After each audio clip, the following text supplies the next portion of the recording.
എല്ലാ വിദ്യാർത്ഥികൾക്കും പുതിയൊരു വീഡിയോയിലേക്ക് സ്വാഗതം. ഈ വർഷത്തെ +1 higher secondary, vocational higher secondary first allotment result പ്രകാരമുള്ള അഡ്മിഷൻ നാളെ അവസാനിക്കുന്നതാണ്. അപ്പോൾ വിദ്യാർത്ഥികൾ ഇന്ന് തന്നെ പോയിട്ട് അഡ്മിഷൻ നേടാൻ ശ്രദ്ധിക്കുക. അപ്പോൾ വിദ്യാർത്ഥികൾക്ക് അലോട്ട്മെൻറ്റ് ലെറ്ററുമായി ബന്ധപ്പെട്ടുള്ള എല്ലാവിധ സംശയങ്ങളും അതുപോലെ തന്നെ അലോട്ട്മെൻറ്റ് ലെറ്റർ എങ്ങനെ തെറ്റാതെ പൂരിപ്പിക്കാം എന്നുള്ളതും ഈ ഒരു വീഡിയോ വഴി മനസ്സിലാക്കാൻ സാധിക്കുന്നതാണ്. അപ്പോൾ വിദ്യാർത്ഥികൾ ആദ്യം തന്നെ ചോദിക്കുന്ന പ്രധാനപ്പെട്ട കാര്യമാണ് സെക്കൻഡ് ലാംഗ്വേജ് ഒരു സ്കൂളിൽ ഏതൊക്കെ ഉണ്ട് എന്നുള്ളത് എങ്ങനെയാണ് മനസ്സിലാക്കുക. അതുപോലെ തന്നെ അലോട്ട്മെൻറ്റ് ലെറ്ററിൻ്റെ 2 പേജ് ഉണ്ട്, അത് രണ്ടും പ്രിൻ്റ് എടുക്കേണ്ടതായിട്ടുണ്ടോ, അതായത് 2 A4 ഷീറ്റിൽ എടുക്കണോ അല്ലെങ്കിൽ ഒരു A4 ഷീറ്റിൽ അപ്പുറത്തും ഇപ്പുറത്തുമായിട്ട് എടുക്കണോ. അതുപോലെ തന്നെ അഡ്മിഷന് പോകുന്ന സമയത്ത് എന്തൊക്കെ ഡോക്യുമെൻറ്റ്സ് ആണ് വേണ്ടത്. അതുപോലെ തന്നെ വിദ്യാർത്ഥികളുടെ അലോട്ടഡ് കാറ്റഗറിയും അതുപോലെ കാറ്റഗറിയും എന്താണ് എന്നുള്ളത് വിദ്യാർത്ഥികൾ ചോദിച്ച പ്രധാനപ്പെട്ട കാര്യമാണ്. അപ്പോൾ ആദ്യം തന്നെ വിദ്യാർത്ഥികൾ അലോട്ട്മെൻറ്റ് ലെറ്റർ എടുക്കുന്ന സമയത്ത് ഇതിൻ്റെ 2 പേജുകളുണ്ട്. ഞാനിപ്പോൾ നിങ്ങൾക്ക് ഒരു പേജ് മാത്രമേ കാണിച്ചിട്ടുള്ളൂ. അപ്പോൾ 2 പേജുകളുണ്ട്. അപ്പോൾ 2 പേജുകൾ ഉള്ളതുകൊണ്ട് തന്നെ നിങ്ങൾ 2 പേജും 2 A4 ഷീറ്റിലായിട്ട് നിങ്ങൾ പ്രിൻ്റ് എടുക്കുക. നിങ്ങൾ അഥവാ ഒരു പേജിൽ തന്നെ അപ്പുറത്തും ഇപ്പുറത്തുമായിട്ട് എടുത്ത് പോയിട്ടുണ്ടെങ്കിൽ അത് പ്രത്യേകിച്ച് പ്രശ്നമൊന്നുമല്ല, നിങ്ങൾക്ക് അതും എടുത്തുകൊണ്ട് അഡ്മിഷനായിട്ട് പോകാവുന്നതാണ്.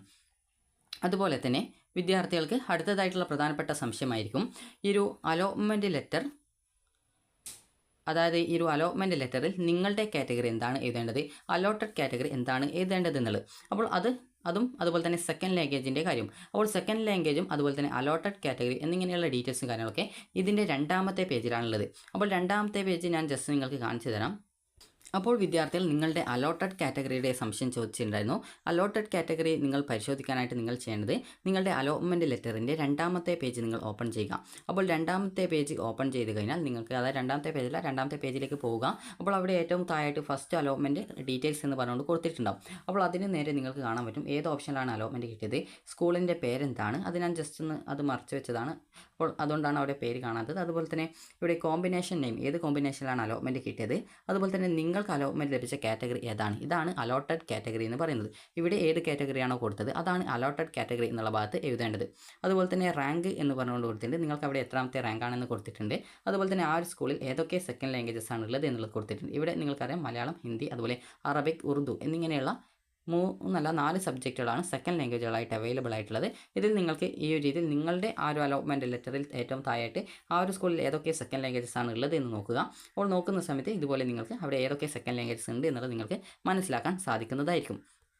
ഇനി വിദ്യാർത്ഥികൾക്ക് ചില സമയത്ത് അലോട്ടഡ് കാറ്റഗറി എന്നുള്ള ഭാഗത്ത് നിങ്ങൾക്ക് ജനറൽ ആയിരിക്കും ഉണ്ടാവുക, അതായത് ചില സമയത്ത് നിങ്ങൾക്ക് ജനറൽ ആയിരിക്കും ഉണ്ടാവുക. അപ്പോൾ ഇവിടെ നിങ്ങൾക്ക് കാണാം ഇത് മറ്റൊരു വിദ്യാർത്ഥിയുടെ അലോട്ട്മെൻറ്റിൻ്റെ ഡീറ്റെയിൽസ് ആണ്. അപ്പോൾ ഓപ്ഷൻ നമ്പർ ഉണ്ട്, സ്കൂൾ നെയിം ഉണ്ട്. അതുപോലെ സ്കൂൾ നെയിം ഞാൻ ജസ്റ്റ് ഒന്ന് മറച്ചു വെച്ചതാണ്. അതുപോലെ തന്നെ ഇവിടെ കോമ്പിനേഷൻ നെയിം ഉണ്ട്, ഏത് കോമ്പിനേഷനിലാണ് അലോട്ട്മെൻറ്റ് കിട്ടിയത്. ഇത് കമ്പ്യൂട്ടർ സയൻസ് ആണ്. അതുപോലെ തന്നെ അലോട്ടഡ് കാറ്റഗറി എന്ന് പറയുന്ന സമയത്ത് ഇവിടെ ജനറൽ കാറ്റഗറിയാണ് കിട്ടിയിട്ടുള്ളത്. അതുപോലെ തന്നെ റാങ്ക് എന്ന് പറയുന്നത് അവിടെ എത്രാം റാങ്കാണ് എന്നുള്ളത് കൊടുത്തിട്ടുണ്ട്. അതുപോലെ തന്നെ ഇവിടെ സെക്കൻഡ് ലാംഗ്വേജ് റാങ്ക് എന്ന് പറയുന്നത് ആ ഒരു സ്കൂളിൽ ആ ഒരു കോഴ്സിന് അപേക്ഷിച്ച സമയത്ത് ആ ഒരു വിദ്യാർത്ഥിയുടെ റാങ്ക് എത്രയാണ് എന്നാണ് കൊടുത്തിട്ടുള്ളത്. അപ്പോൾ വിദ്യാർത്ഥികൾക്ക് ഇവിടെ അടുത്തത് കാണാം second language available in this language, അതായത് ഇവിടെ നിങ്ങൾക്ക് കാണാം മലയാളം, ഹിന്ദി, സംസ്കൃത് എന്നിവ മാത്രമാണ് ഈ ഒരു സ്കൂളിൽ അവൈലബിൾ ആയിട്ടുള്ളത്. അപ്പോൾ അതുപോലെ നിങ്ങൾക്ക് നിങ്ങളുടെ ആ ഒരു അലോട്ട്മെൻറ്റ് ലഭിച്ച സ്കൂളിൽ ഏതൊക്കെ സെക്കൻഡ് ലാംഗ്വേജുകളാണ് ഉള്ളത് എന്നാൽ താഴെ second languages available in this school എന്ന് പറഞ്ഞുകൊണ്ട് കൊടുത്തിട്ടുണ്ടാവും. അപ്പോൾ നിങ്ങൾക്ക് ഏതൊക്കെ സെക്കൻഡ് ലാംഗ്വേജസ് ആണ് അവിടെ ഉള്ളത് എന്നുള്ളത് കൃത്യമായിട്ട് നിങ്ങൾക്ക് മനസ്സിലാക്കാൻ സാധിക്കുന്നതായിരിക്കും.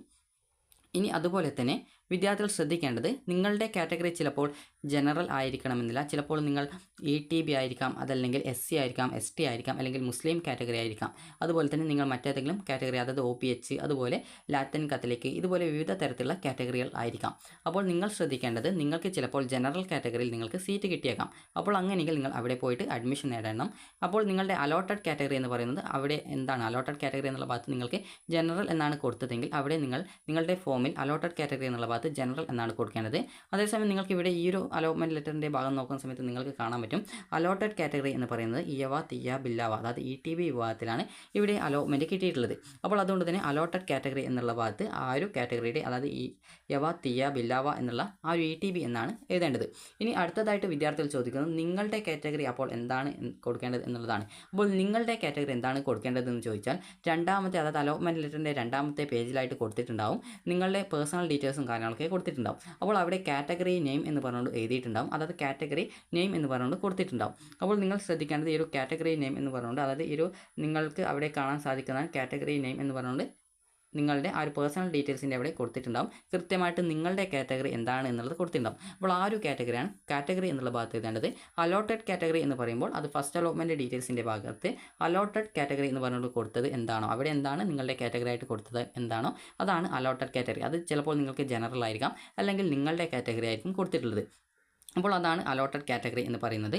അപ്പോൾ ഇത് രണ്ടാമത്തെ പേജിൽ ഏറ്റവും താഴെയായിട്ടുണ്ടാവുക. അതുപോലെ സെക്കൻഡ് ലാംഗ്വേജസിൻ്റെ ഡീറ്റെയിൽസും ഏറ്റവും താഴെയായിട്ട് ആ ഒരു സ്കൂളിൽ ഏതൊക്കെ സെക്കൻഡ് ലാംഗ്വേജ് ആണ് അവൈലബിൾ എന്നുള്ളത് കൃത്യമായിട്ട് കൊടുത്തിട്ടുണ്ടാവും. ഇനി നമുക്ക് അലോട്ട്മെൻറ്റ് ലെറ്റർ എങ്ങനെ പൂരിപ്പിക്കാമെന്ന് നോക്കാം. അപ്പോൾ അലോട്ട്മെൻറ്റ് ലെറ്റർ എങ്ങനെ പൂരിപ്പിക്കാമെന്ന് നോക്കാം. അപ്പോൾ വിദ്യാർത്ഥികൾക്ക് ഇവിടെ നിങ്ങൾക്ക് അലോട്ട്മെൻറ്റ് ലെറ്റർ കൃത്യമായിട്ട് കൊടുത്തിട്ടുണ്ടാവും. കാൻഡിഡേറ്റ് ഫസ്റ്റ് അലോട്ട്മെൻറ്റ് എന്ന് പറഞ്ഞുകൊണ്ട് കൊടുത്തിട്ടുണ്ടാവും. അതുപോലെ തന്നെ HSCAP 2025 വഴി അലോട്ട്മെൻറ്റ് കിട്ടിയതുകൊണ്ടാണ് HSCAP 2025 എന്ന് പറഞ്ഞുകൊണ്ട് കൊടുത്തിട്ടുള്ളത്. അതുപോലെ +1 അഡ്മിഷൻ 2025 സിംഗിൾ വിൻഡോ എന്ന് പറഞ്ഞുകൊണ്ട് കൊടുത്തിട്ടുണ്ട്. അപ്പോൾ ഇത് HSCAP SWS മുഖേന ലഭിച്ച അലോട്ട്മെൻറ്റ് ആയതുകൊണ്ടാണ് ഈ ഒരു രീതിയിൽ കൊടുത്തിട്ടുള്ളത്. നിങ്ങൾക്ക് വല്ല സ്പോർട്സ് കോട്ടയിലൊക്കെ ആണെങ്കിൽ അതനുസരിച്ച് സ്പോർട്സ് എന്നൊക്കെ പറഞ്ഞാണ് അവിടെ ഉണ്ടായിരിക്കുക. അപ്പോൾ ഇനി എങ്ങനെയാണ് ഇത് ഫില്ല് ചെയ്യേണ്ടത് എന്നുള്ള കാര്യം നോക്കാം. അപ്പോൾ വിദ്യാർത്ഥികൾക്ക് ആദ്യം തന്നെ ഫില്ല് ചെയ്യാനായിട്ട് ക്വാളിഫൈങ് എക്സാമിനേഷൻ സർട്ടിഫിക്കറ്റ്, അതായത് നിങ്ങളുടെ SSLC സർട്ടിഫിക്കറ്റ് ഒറിജിനൽ ഉണ്ടെങ്കിൽ യെസ് എന്നും, ഒറിജിനൽ സർട്ടിഫിക്കറ്റ് ഇല്ല മാർക്ക് ലിസ്റ്റ് മാത്രമേ, അതായത് SSLC റിസൾട്ട് നോക്കിയ സമയത്ത് നിങ്ങൾക്ക് ലഭിച്ച മാർക്ക് ലിസ്റ്റ് ഉണ്ടാവും, അതിൻ്റെ പ്രിൻ്റ് ഔട്ട് മാത്രമേ ഉള്ളൂ എങ്കിൽ, അത് SSLC റിസൾട്ടിൻ്റെ പ്രിൻറ്റ് മാത്രമേ ഉള്ളൂ എങ്കിൽ നോ എന്ന് ടിക്ക് ചെയ്ത് കൊടുക്കുക. SSLC സർട്ടിഫിക്കറ്റിൻ്റെ ഒറിജിനൽ ഉണ്ടെങ്കിൽ മാത്രം യെസ് ടിക്ക് ചെയ്ത് കൊടുക്കുക. ഇനി നിങ്ങളുടെ SSLCയുടെ രജിസ്റ്റർ നമ്പർ എന്താണോ അത് ഇവിടെ എഴുതുക. അതിനുശേഷം നിങ്ങളുടെ TC ആൻഡ് കോൺടാക്റ്റ് സർട്ടിഫിക്കറ്റ്, അതായത് നിങ്ങളുടെ TCയും സ്വഭാവ സർട്ടിഫിക്കറ്റും അഡ്മിഷൻ സമയത്ത് നിർബന്ധമാണ്. അപ്പോൾ അത് ഉള്ളത് കൊണ്ട് തന്നെ യെസ് എന്ന് ടിക്ക് ചെയ്ത് കൊടുക്കുക. അതുപോലെ തന്നെ ഇവിടെ TC number and date of TC, അതായത് നിങ്ങളുടെ TCയിൽ ഒരു നമ്പർ ഉണ്ടാവും, TC നമ്പർ ഉണ്ടാവും, അത് കൃത്യമായിട്ട് നോക്കിയിട്ട് എഴുതുക. അതുപോലെ തന്നെ ആ ഒരു TC എപ്പോഴാണ് ഇഷ്യൂ ചെയ്തത് അതിൻ്റെ ഡേറ്റും TCയിൽ ഉണ്ടാവും, അതും കൃത്യമായിട്ട് എഴുതുക.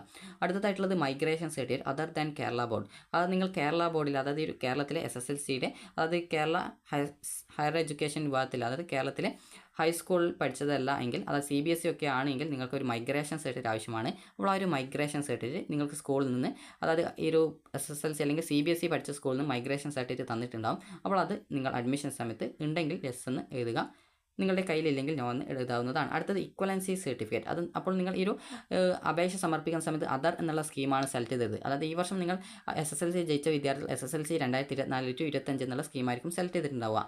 ഇനി വിദ്യാർത്ഥികൾ ആരെങ്കിലും അതർ എന്നുള്ള ആ ഒരു സ്കീമാണ് സെലക്ട് ചെയ്തതെങ്കിൽ ഈ ഒരു ഇക്വലൻസി സർട്ടിഫിക്കറ്റ് നിങ്ങൾക്ക് ആവശ്യമാണ്. അത് നിങ്ങൾ ഏതെങ്കിലും സ്കൂളിൽ പോയി കഴിഞ്ഞാൽ, ഹൈസ്കൂളിൽ പോയി കഴിഞ്ഞാൽ ഇക്വലൻസി സർട്ടിഫിക്കറ്റ് നിങ്ങൾക്ക്, അതായത് ആവശ്യമുള്ളവർക്ക് അത് കിട്ടുന്നതാണ്. ഈ ഒരു ഇക്വലൻസി സർട്ടിഫിക്കറ്റ് അതർ എന്നുള്ള സ്കീം സെലക്ട് ചെയ്തവർക്ക് മാത്രമേ ആവശ്യമുള്ളൂ.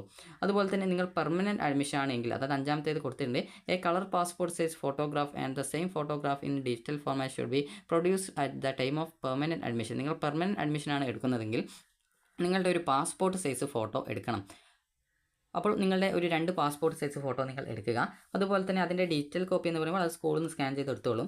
അപ്പോൾ നിങ്ങൾ ഒരു passport size 1-2 passport size photo permanent അഡ്മിഷനാണ് എടുക്കുന്നതെങ്കിൽ നിങ്ങൾ എടുക്കുക. ഇനി അടുത്തതായിട്ട് ടെമ്പററി അഡ്മിഷൻ ഫോട്ടോയുടെ ഒന്നും ആവശ്യമില്ല, നിങ്ങൾ ജസ്റ്റ് ഒരു ഫോട്ടോ കയ്യിൽ എടുക്കുക. അതുപോലെ തന്നെ വെദർ അറ്റാച്ച്ഡ് ആധാർ, നിങ്ങൾ ആധാറിൻ്റെ ആ ഒരു നമ്പർ ഈ ഒരു അപേക്ഷയിൽ കൊടുത്തിട്ടുണ്ടോ എന്നാണ് ചോദിക്കുന്നത്. ഉണ്ടെങ്കിൽ യെസ് എന്ന് കൊടുക്കുക, ഇല്ലെങ്കിൽ നോ എന്ന് എഴുതുക, അത് ടിക്ക് ചെയ്ത് കൊടുക്കുക. അടുത്തതായിട്ടുള്ളത് ഇവിടെ ആധാർ നമ്പർ, നിങ്ങളുടെ ആധാർ നമ്പർ എന്താണോ അത് ഇവിടെ എഴുതുക. അതുപോലെ തന്നെ നിങ്ങൾ ഇവിടെ other certificate produced for admission എന്ന് പറഞ്ഞിട്ട് കൊടുത്തിട്ടുണ്ട്.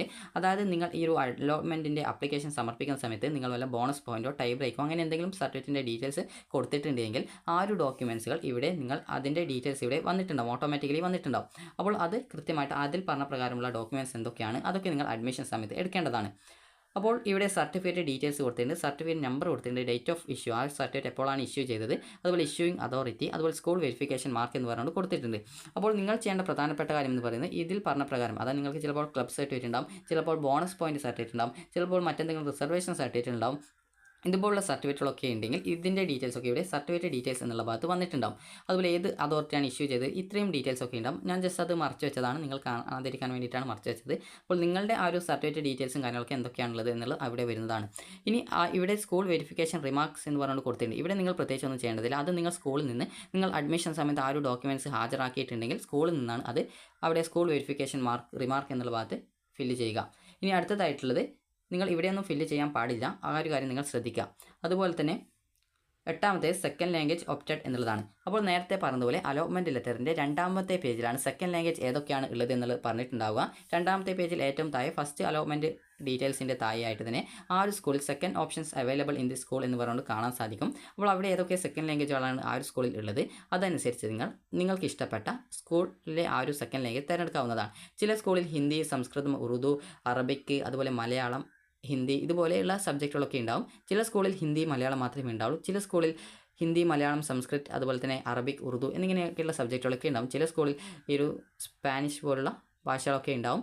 അതുപോലെ അത് അപൂർവം സ്കൂളുകളിൽ മാത്രമാണ് സ്പാനിഷ് പോലുള്ള സബ്ജക്റ്റ് അതായത് സെക്കൻഡ് ലാംഗ്വേജസ് ഒക്കെ ഉണ്ടാവാറുള്ളൂ. അതുപോലെ തന്നെ വിദ്യാർത്ഥികൾക്ക് ആ ഒരു ലാംഗ്വേജ് നിങ്ങൾ ഏത് സെക്കൻഡ് ലാംഗ്വേജാണ് പഠിക്കാൻ ഉദ്ദേശിക്കുന്നത് അത് നിങ്ങൾക്ക് ഇവിടെ എഴുതാവുന്നതാണ്. നിങ്ങൾ ഏത് ലാംഗ്വേജാണ് നിങ്ങൾക്ക് വേണ്ടത് അത് കൃത്യമായിട്ട് ഇവിടെ എഴുതേണ്ടതാണ്.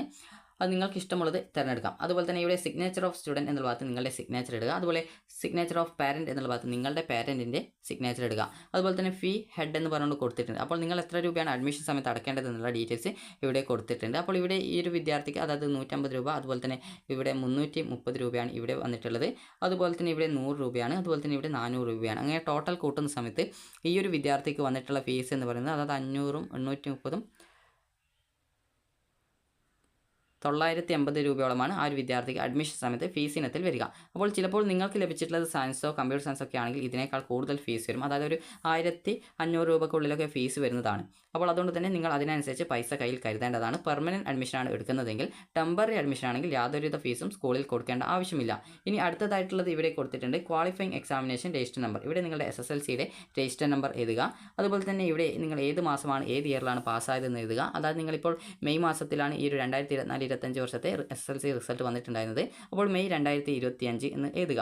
അതുപോലെ തന്നെ ഇവിടെ നിങ്ങളുടെ കാറ്റഗറി എന്ന് പറഞ്ഞുകൊണ്ട് കൊടുത്തിട്ടുണ്ട്. അപ്പോൾ ഇവിടെ നിങ്ങളുടെ കാറ്റഗറി എന്താണ്, അതായത് രണ്ടാമത്തെ പേജിൽ ആദ്യം തന്നെ നിങ്ങളുടെ പേഴ്സണൽ ഡീറ്റെയിൽസും കാര്യങ്ങളൊക്കെ കൊടുത്തിട്ടുണ്ട്. അപ്പോൾ അവിടെ നിങ്ങൾക്ക് കാറ്റഗറി നെയിം എന്ന് പറഞ്ഞുകൊണ്ട് കൊടുത്തിട്ടുണ്ട്. അപ്പോൾ അവിടെ നിങ്ങൾ കാറ്റഗറി നെയിം എന്ന് പറഞ്ഞുകൊണ്ട് കൊടുത്തിട്ടുള്ള അവിടെ എന്താണ് നിങ്ങളുടെ ആ ഒരു പേഴ്സണൽ ഡീറ്റെയിൽസിൽ കാറ്റഗറി നെയിം കൊടുത്തിട്ടുള്ളത് അതാണ് ഇവിടെ നിങ്ങൾ എഴുതേണ്ടത്. അതുപോലെ ഇവിടെ അലോട്ടഡ് കാറ്റഗറി എന്നുള്ള ഭാഗത്ത് നിങ്ങളോട് ആദ്യം പറഞ്ഞു തന്നിട്ടുണ്ടായിരുന്നു. അതായത് അലോട്ടഡ് കാറ്റഗറി ഒന്നുകൂടി ജസ്റ്റ് നിങ്ങൾക്ക് കാണിച്ചു തരാം. അതായത് അലോട്ടഡ് കാറ്റഗറി എന്ന് പറയുമ്പോൾ ഏറ്റവും അലോട്ട്മെൻറ്റ് ലെറ്ററിൻ്റെ രണ്ടാമത്തെ പേജിൽ ഏറ്റവും താഴെയായിട്ട് ഫസ്റ്റ് അലോട്ട്മെൻറ്റ് ഡീറ്റെയിൽസ് എന്ന് പറഞ്ഞ കൊടുത്ത ഭാഗത്ത് നിങ്ങൾക്ക് ഇവിടെ അലോട്ടഡ് കാറ്റഗറി എന്ന് പറഞ്ഞുകൊണ്ട് കൊടുത്തത് കാണാം. അപ്പോൾ നിങ്ങൾക്ക് ചിലപ്പോൾ നിങ്ങളുടെ കാറ്റഗറി ആയിട്ട് അതായത് ഈവ തീയ ബില്ലാവ എന്നുള്ള ഒരു കാറ്റഗറിയിലാണ് ഈ ഒരു വിദ്യാർത്ഥിക്ക് അലോട്ട്മെൻറ്റ് കിട്ടിയിട്ടുള്ളത്.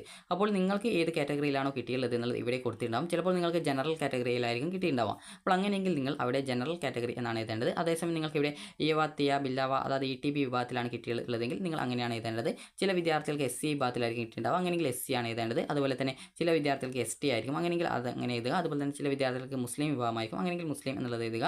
അതുപോലെ തന്നെ നിങ്ങൾ OBH അല്ലെങ്കിൽ ലാറ്റിൻ കത്തലിക്ക് ഇതുപോലെ പല വിഭാഗങ്ങളും അലോട്ടഡ് കാറ്റഗറിയിലേക്ക് നിങ്ങൾക്ക് അലോട്ട്മെൻറ്റ് കിട്ടാനുള്ള സാധ്യതയുണ്ട്. അപ്പോൾ നിങ്ങൾക്ക് ഇവിടെ അലോട്ടഡ് കാറ്റഗറി എന്നുള്ള ഭാഗത്ത് എന്താണ് കാണുന്നത് അതാണ് നിങ്ങൾ അലോട്ടഡ് കാറ്റഗറി എന്നുള്ള ഭാഗത്ത് എഴുതേണ്ടത്. അപ്പോൾ നിങ്ങൾ അതാണ് ഇവിടെ അലോട്ടഡ് കാറ്റഗറി എന്നുള്ള ഭാഗത്ത് നിങ്ങൾ എഴുതേണ്ടത്. അപ്പോൾ ഇത്രയും എഴുതി കഴിഞ്ഞാൽ നിങ്ങളുടെ ആ ഒരു ആപ്ലിക്കേഷനിൽ നിങ്ങൾ ഫില്ല് ചെയ്യേണ്ട കാര്യങ്ങളൊക്കെ കംപ്ലീറ്റ് ആയിട്ടുണ്ട്. അപ്പോൾ ഇനി വിദ്യാർത്ഥികൾ ചോദിക്കുന്ന പ്രധാനപ്പെട്ട കാര്യമാണ് വിദ്യാർത്ഥികൾക്ക് ഈ ഒരു അഡ്മിഷൻ സമയത്ത് വേറെ എന്തൊക്കെ ഡോക്യുമെൻറ്റ്സ് ആണ് കൊണ്ടുപോകേണ്ടത് എന്നുള്ളത്. അപ്പോൾ ഇവിടെ കൊടുത്തിട്ടുണ്ട് all other details such as grade details, bonus point details in the allotment slip claim by the applicant are verified with original documents and found correct. അതായത് നിങ്ങളുടെ ആ ഒരു അഡ്മിഷൻ സമയത്ത് അതായത് ബാക്കിയുള്ള ഡീറ്റെയിൽസും കാര്യങ്ങളൊക്കെ നിങ്ങളുടെ കൊണ്ടുപോയിട്ടുള്ള സർട്ടിഫിക്കറ്റും കാര്യങ്ങളൊക്കെ കൃത്യമാണോ എന്നുള്ളത് സ്കൂളിൽ നിന്ന് പരിശോധിച്ച് ഇവിടെയുള്ള ബാക്കി ഭാഗങ്ങൾ സ്കൂളിൽ നിന്നാണ് ഫില്ല് ചെയ്യുക. അപ്പോൾ അലോട്ടഡ് കാറ്റഗറി എന്താണെന്ന് നിങ്ങൾക്ക് മനസ്സിലായിട്ടുണ്ടാകും. അതായത് നിങ്ങൾക്ക് ഏത് അലോട്ട്മെൻറ്റ് ലഭിച്ച സീറ്റ് ഏത് കാറ്റഗറിയിലാണോ അതാണ് അലോട്ടഡ് കാറ്റഗറി. കാറ്റഗറി നെയിം എന്ന് പറയുമ്പോൾ നിങ്ങളുടെ പേഴ്സണൽ കാറ്റഗറി എന്താണ്, അതായത് നിങ്ങളുടെ കാറ്റഗറി എന്താണെന്നുള്ളത് നിങ്ങളുടെ അലോട്ട്മെൻറ്റ് ലെറ്ററിൻ്റെ രണ്ടാമത്തെ പേജിലായിട്ട് കാറ്റഗറി നെയിം എന്ന് പറഞ്ഞുകൊണ്ട് കൊടുത്തിട്ടുണ്ടാകും. അതാണ് ഈ ഒരു കാറ്റഗറി. ഈ ഒരു അലോട്ടഡ് കാറ്റഗറി എന്ന് പറയുമ്പോൾ ഈ ഒരു അലോട്ട്മെൻറ്റ് ലെറ്ററിൻ്റെ ഏറ്റവും താഴെയായിട്ട് തന്നെ നിങ്ങൾക്ക് ഏത് സ്കൂളിൽ ഏത് കോഴ്സിലാണ് അലോട്ട്മെൻറ്റ് കിട്ടിയത് അലോട്ടഡ് കാറ്റഗറി ഏതാണെന്നുള്ളത് കൊടുത്തിട്ടുണ്ടാകും. അതാണ് അലോട്ടഡ് കാറ്റഗറി എന്ന് പറയുന്നത്. ഇനി വിദ്യാർത്ഥികൾ ശ്രദ്ധിക്കേണ്ടത് ഈ ഒരു അലോട്ട്മെൻറ്റ് ലെറ്റർ നിങ്ങൾ പ്രിൻ്റ് എടുക്കുമ്പോൾ ഒരു A4 സൈസ് ഷീറ്റിൽ അതായത് 2 A4 സൈസ് ഷീറ്റിൽ എടുക്കണം. കാരണം 2 പേജ് ഉണ്ട്. അപ്പോൾ നിങ്ങൾക്ക് വേണമെങ്കിൽ ഒരു പേജിൽ അപ്പുറത്തും ഇപ്പുറത്തുമായിട്ട് നിങ്ങൾ എടുത്തു പോയിട്ടുണ്ടെങ്കിൽ അത് നിങ്ങൾക്ക് എടുത്തു പോയിട്ട് അഡ്മിഷൻ എടുക്കാവുന്നതാണ്. അടുത്തതായിട്ട് വിദ്യാർത്ഥികൾ അഡ്മിഷനായിട്ട് പോകുമ്പോൾ എടുക്കേണ്ട ഡോക്യുമെൻറ്റ്സ് ആണ്. ഒന്നാമത്തേത് ഈ ഒരു അലോട്ട്മെൻറ്റ് ലെറ്ററാണ്. അപ്പോൾ അലോട്ട്മെൻറ്റ് ലെറ്റർ നിങ്ങൾക്ക് കിട്ടിയിട്ടില്ലെങ്കിൽ നിങ്ങൾ സ്കൂളിൽ പോയി കഴിഞ്ഞാൽ നിങ്ങൾക്ക് അലോട്ട്മെൻറ്റ് ലെറ്റർ ഡൗൺലോഡ് ചെയ്ത് എടുക്കാൻ സാധിക്കുന്നതാണ്.